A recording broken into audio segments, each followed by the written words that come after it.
Welcome students. TS EAMCET 2024 BiPC students సంబంధించి website కూడా update చేశారు. ఫార్మసీ కౌన్సిలింగ్ సంబంధించి ఫస్ట్ ఇందులో ఎంపీసీ స్టూడెంట్స్ సంబంధించి కౌన్సిలింగ్ నోటిఫికేషన్ రిలీజ్ చేయడంతో పాటు బైపీసీ స్టూడెంట్స్ సంబంధించి కౌన్సిలింగ్ ఎప్పుడు స్టార్ట్ చేస్తారనేది నోటీస్ కూడా రిలీజ్ చేశారు. అందులో ఏమని ఇచ్చారు, కౌన్సిలింగ్ ఎప్పుడు స్టార్ట్ అవుతుందనే క్లారిటీగా చెప్తాను. వీడియో స్కిప్ చేయకుండా చూడండి, లైక్ చేసి తప్పకుండా షేర్ చేయండి. కంప్లీట్ గైడెన్స్ కోసం ఛానల్ సబ్స్క్రైబ్ చేసుకొని బెల్ బటన్ అయితే ప్రెస్ చేయండి.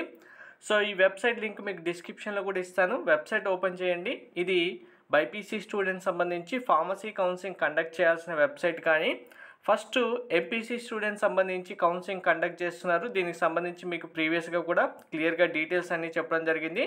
మరి ఇప్పుడు బైపీసీ ఎప్పుడు స్టార్ట్ అవుతుంది ఫార్మసీ కౌన్సిలింగ్, దానికంటే ముందు వెరీ ఇంపార్టెంట్, కౌన్సిలింగ్ సంబంధించి మీకు కంప్లీట్ గైడెన్స్ మెంటర్షిప్ కావాలంటే డీటెయిల్స్ డిస్క్రిప్షన్లో ఇచ్చాను.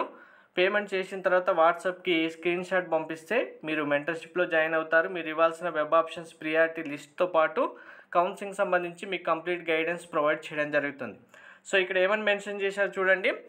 Admission counselling notification for BiPC stream will be issued due course for time for the candidate seeking admission into B Pharmacy, Pharm D, Biotechnology, Biomedical, Pharmaceutical Sciences. So time ప్రకారం notification release చేసి మీకు counselling conduct చేస్తామని ఇచ్చారు. Time ప్రకారం అంటే ఎప్పుడు అంటే ఇక్కడ ఎంపీసీ స్టూడెంట్స్ సంబంధించి షెడ్యూల్ ఎప్పుడైతే కంప్లీట్ అవుతుందో వాళ్ళది ఎండ్ అవ్వగానే బైపీసీ స్టూడెంట్స్ సంబంధించి కౌన్సిలింగ్ స్టార్ట్ అవుతుంది. సో ఎంపీసీ స్టూడెంట్స్ సంబంధించి ఎండ్ అయ్యే టైం 30/9/2024. సో 30 వరకు కూడా ఎంపీసీ స్టూడెంట్స్ సంబంధించే కౌన్సిలింగ్ ఎండ్ అవుతుంది. కాబట్టి దాని తర్వాత నెక్స్ట్ మంత్ ఫస్ట్ వీక్లో బైపీసీ స్టూడెంట్స్ సంబంధించి ఫార్మసీ కౌన్సిలింగ్ ఆల్మోస్ట్ షెడ్యూల్ వచ్చేస్తుంది. కౌన్సిలింగ్ కూడా స్టార్ట్ అవుతుంది. Thank you.